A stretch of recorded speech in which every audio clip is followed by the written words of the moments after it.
Once Jon Snow arrived at Castle Black, he told all he'd learned to Donal Noye, who'd taken command of the Watch after an undead army wiped out much of their forces beyond the Wall, and a mutiny at Craster's Keep, which left Jeor Mormont and many others dead. Jon then learned that Bran and Rickon Stark had been killed by the traitor Theon Greyjoy in Winterfell, and while Theon had actually killed 2 other boys, Jon believed his brothers were dead. Devastated, Jon had no choice but to continue on, helping his people defend the Wall from wildling attack. Jon was even left in command of their forces when Donal Noye led a party to defend the gate, sacrificing themselves to kill the giant Magmar Tun Do Weg. The Night's Watch emerged victorious in the Battle of Castle Black, but at a cost of many lives, including Ygritte, who died in Jon's arms. Yet despite all of Jon Snow's accomplishments, most of his allies in the Watch were now dead. And so when Alliser Thorne returned from his trip south with Janos Slynt and a number of recruits, they had Jon arrested, claiming he'd betrayed them by joining the Wildlings and killing Qhorin Halfhand. However, given Jon's popularity, with even Maester Aemon speaking on his behalf, execution was not an option. So after some time in an ice cell, Jon was sent on a suicide mission beyond the Wall to prove his loyalty, ordered to call a meeting with the Wildlings and assassinate Mance Rayder. During their conversation, Mance offered to give the Watch the legendary Horn of Winter, which he claimed had the power to destroy the Wall in exchange for allowing them passage into the south to escape the White Walkers. While they were speaking, King Stannis Baratheon arrived in the north. Following his defeat at the Battle of the Blackwater, he now focused his attention on the north, hoping to gain legitimacy and a base of power by saving the Night's Watch from an invading wildling army. The undisciplined wildling warriors quickly broke when faced with an organized cavalry force, and so Mance was arrested while Jon Snow returned to Castle Black and was given an offer by Stannis.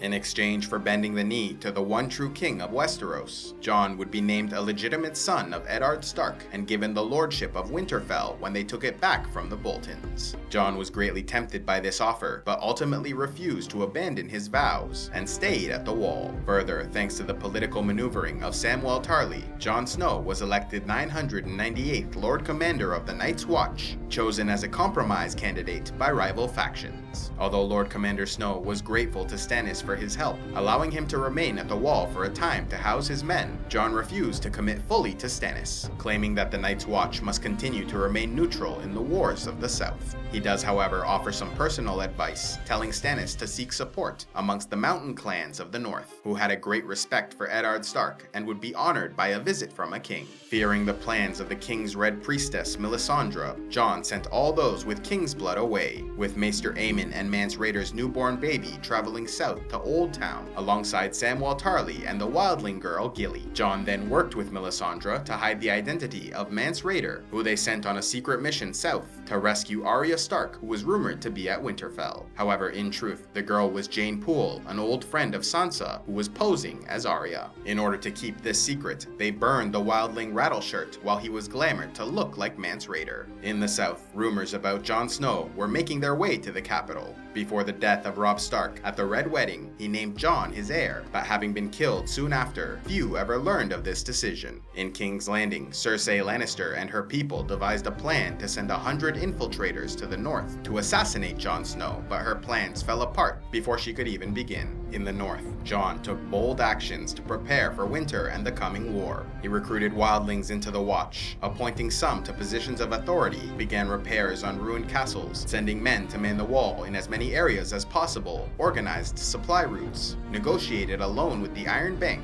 and sent a party to Hardhome to gather the remaining wildlings and bring as many as possible to the Wall. Though many of these actions were wise and forward-thinking, the men of the Watch grew uneasy with his leadership and acceptance of the wildlings. And while some remained loyal, many began to question his decisions. When Janos Slynt refused an order, Jon Snow executed him personally, remembering his father's words that the man who passes the sentence must swing the sword. Later, when Lady Alus Karstark came to the Wall seeking refuge from a forced marriage to her uncle, Jon arranged a marriage to Sigorn, Magnar of the Fen, creating a new noble family in House Then. However, everything fell apart when Jon received a letter claiming to be from Ramsay Bolton, stating that Stannis was defeated and Mance Rayder was dead. He then demanded Jon's fealty while also insulting him and calling him a bastard. Although the authorship of the letter was not verified, Jon Snow was convinced he must act, declaring to all that he would leave the Watch with a volunteer army of brothers and free folk to march against the Boltons and retake Winterfell. This, however, was a clear violation of their vows, leaving many to turn against their Lord Commander. Later that night, Jon heard screaming and ran to see the giant, Onweg Wundar I, killing Sir Patrick of King's Mountain, seeing the star of his sigil hanging above, covered in blood. Bowen Marsh, who had been Jon's friend and advisor, then led a group of brothers to use this distraction to their advantage, whispering for the Watch as they stabbed the Lord Commander with their daggers. Left to die in a pool of his own blood, Jon's last word before losing consciousness was "ghost," in reference to his direwolf.